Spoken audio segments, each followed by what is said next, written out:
Joining us right now, New York Congressman and member of the House Intelligence and Homeland Security Committees, Peter King. Congressman, good to have you. Thanks so much for joining us. Thank you, Maria. What do you think? What do you think those victories in Georgia and South Carolina are telling us? Do you think going into the 2018 election, voters are going to be upset that the left seems to just be stopping any efforts for the GOP to get the agenda passed? Yeah, these are devastating defeats for the Democrats. I mean, over the last 7 months, no one has ever gotten worse media coverage, worse press, had more things go against him than President Trump. And yet, President Trump won the Georgia district, I think, by less than 2% last November.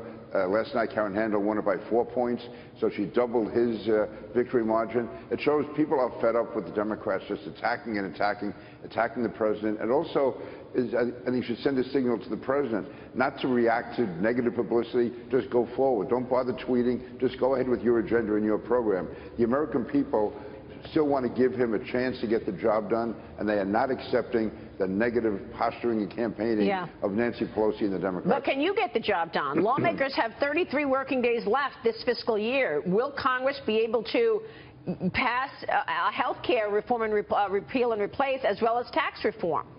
Well, it won't be because of lack of work. I mean, there's a tremendous amount of work being done. The fact is you have to get a consensus, and you have some very competing issues. I think we will, but it's going to be, again, it's going to require even more work, but it's been going on. The Ways and Means Committee has worked on this extensively. The Speaker, there's any number of proposals put forward.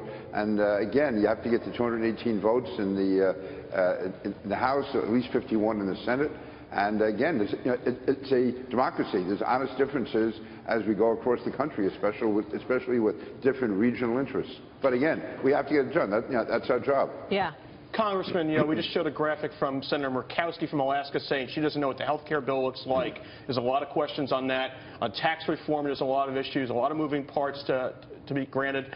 Now, we're talking about the Democrats and how they're not being helpful. What if they were to reach across the aisle to you and your compatriots and extend the olive branch and say, let's work together, let's get things done? What would your response be? How would this look? How would this work? Well, I wish we could do that, to be honest with you, because I think what makes it difficult, even in something like health care or tax reform, where we're doing it with 51 votes, you have to make it an almost exclusively Republican bill, and sometimes there's provisions in there that I think are counterproductive. But if we could have honest negotiations, honest talk, I think you could get 60 Senate votes. You could get a solid majority in the House if Republicans and Democrats could work together more. I think the Democrats are under orders basically not to work with Republicans no matter what. They can't be seen as having any connection to President Trump. They try to demonize us. So basically, the Republicans have been forced to do it on their own. But I think you find senators like Joe Manchin, I'm thinking of him in particular. Right. There's a number of Democrats in the House who I think could work with Republicans, but right now I just don't see that being on the table. Congressman King, this is Kristen Tate here. If Republicans are unable to get tax reform done this year, do you think there's any hope of anything meaningful being passed next year, 2018, during an election year, or is 2017 kind of the make it or break it year?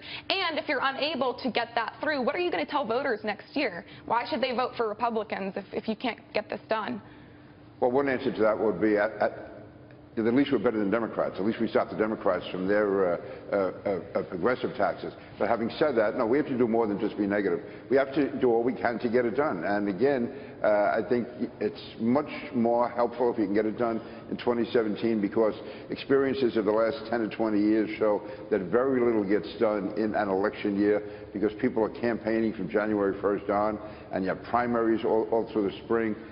So it's just a fact of life that if you're going to get it done, it's a lot better if you can get it done in 2017. Doesn't mean you give up for 2018, but it's, as Paul Ryan, that's why I think he's emphasizing so much 2017, because that makes it not easier, but it's less difficult if you can get it done this year rather than next year. I mean, don't you see this, though, as critical, given the fact that what your competitors are saying, or your colleagues on the left basically are trying to obstruct an agenda, get nothing done this year so that they can take the House in 2018. How worried are you about losing the House majority?